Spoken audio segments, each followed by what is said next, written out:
you know, maybe it's messed up or maybe it's not, but you have to be okay with being misunderstood. And what that means is that the only person that's really going to understand what you're doing and why you're doing it and why did you do certain things and how you move is really yourself.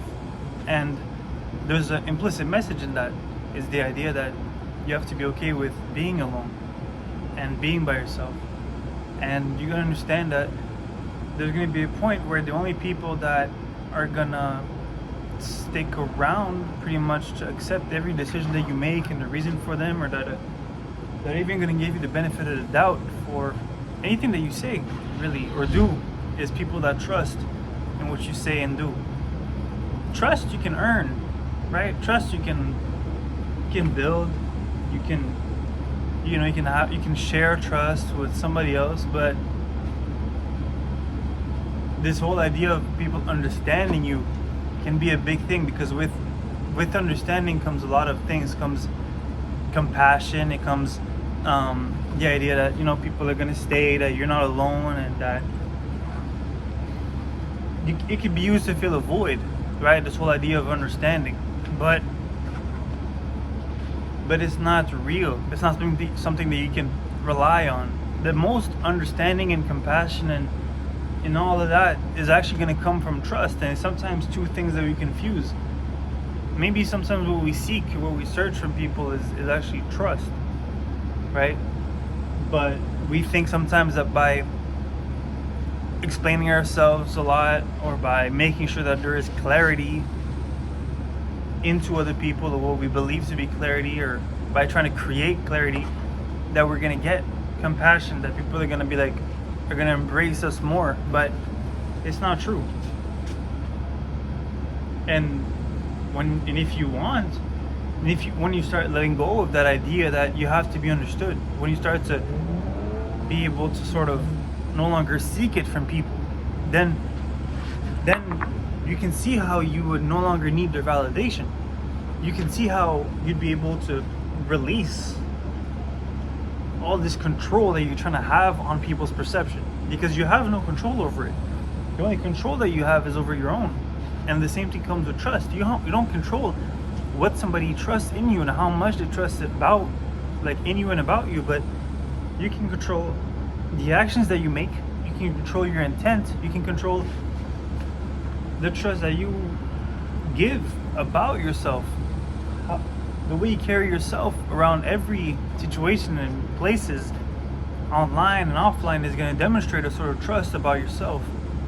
And you see somebody and you see how they carry themselves, and you think to yourself, well, this person seems confident in who they are. They seem to trust their actions. They don't question their instincts and their inspiration. It's like, okay, well, maybe I can trust them too.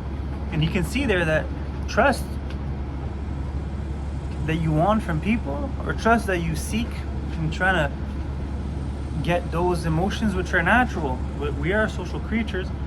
It's actually not going to come from trying to pull it out of people. It's going to come from you actually giving into the world and sort of being true to yourself, by being more honest and more trusting about what you do, and letting go of all this validation and all this space that you're trying to give to other people. Because by seeking understanding, it's kind of taking a space in your own mind and saying, well, this space is safe for their own validation. This space is left for how do they feel about this, and making sure that they are clear. But if you just fill up that space with your own self, right, with more of you, you'll actually have something to offer to the world, something that people can trust, some people that people don't need to question. Because if I seek your validation, all I'm going to keep asking unconsciously and implicitly is, I'm going to keep asking, well, what do you think? What do you think? What do you think? What do you think? And nobody wants to hang and deal with somebody that keeps asking them what do they think, right? Whether that's a direct question or implicitly. And so, yeah, I don't want to ramble on too much, but the long story short is that you got to realize that nobody's going to understand as much as you. And you can't seek for people to understand you because, first of all, they can't. Second of all, it's actually, you're doing it for the wrong reasons. Why would you need somebody to understand you? It's really just because you're seeking other things from them, such as validation or care or acceptance, right? Or somebody to embrace you for who you are. And all those things can come from other ways. Realistically, you can find those things through trust from the people around you.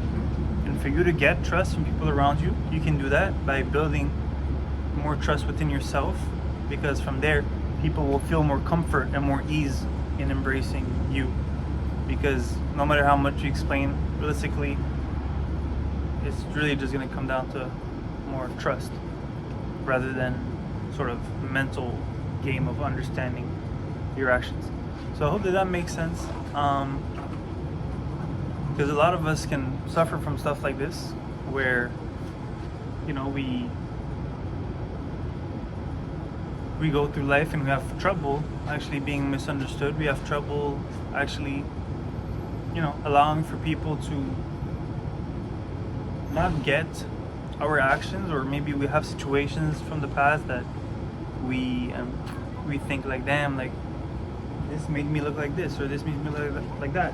And it's just to say that you don't have to go back into that. You can just allow for you can allow just for, you know, people to choose whether they trust or don't trust in what you say and what you did and who you are. And you can just use that energy and put it into taking more solid actions which reinforce your trust in who you are, what you do, and your own trust in yourself. So thank you for watching, and I hope that helps somebody out there. Let me know if there's any questions. See you.